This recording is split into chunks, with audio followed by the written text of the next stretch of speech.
श्रीगुरुस्तोत्रम्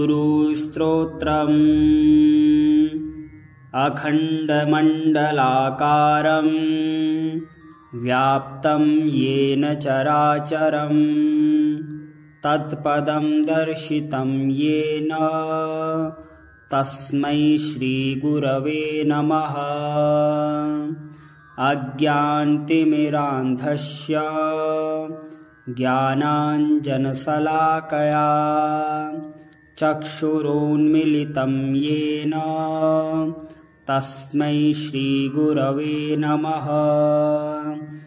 गुरुर्ब्रह्मा गुरुर्विष्णुः गुरुर्देवो महेश्वरः गुरुर्साक्षात् परब्रह्म तस्मै श्रीगुरवे नमः।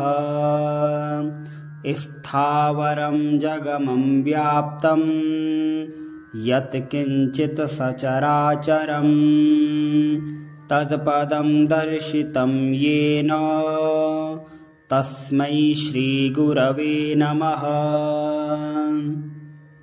चिन्मयं व्यापि यत्सर्वं त्रैलोक्यं सचराचरं तत्पदं दर्शितं येन तस्मै श्रीगुरवे नमः। सर्वश्रुतिशिरोरत्न विराजितपदाम्बुजः वेदान्ताबुजसूर्यो यः तस्मै श्रीगुरवे नमः।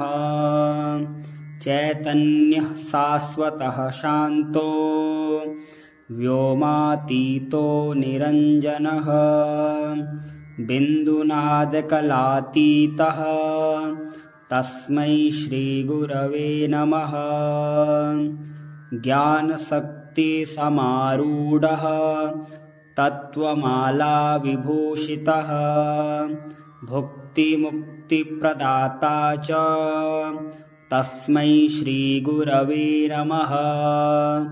अनेकजन्मसम्प्राप्त कर्मबन्धविदाहिने आत्मज्ञानप्रदानेन तस्मै श्रीगुरवे नमः। शोषणं भवसिन्धुश्च ज्ञापनं सारसम्पदः गुरोः पादोदकं सम्यक् तस्मै श्रीगुरवे नमः। न गुरोरधिकं तत्त्वं न गुरोरधिकं तपः तत्त्वज्ञानात् परं नास्ति तस्मै श्रीगुरवे नमः।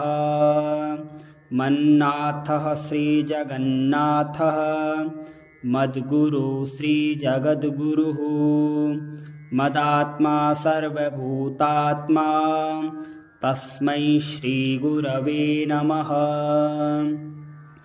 गुरुरादिरनादिश्च गुरुः परमदैवतं गुरोः परतरं नास्ति तस्मै श्रीगुरवे नमः। त्वमेव माता च पिता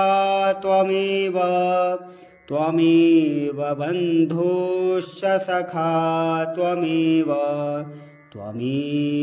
विद्या द्रविणं त्वमेव सर्वं मम देव।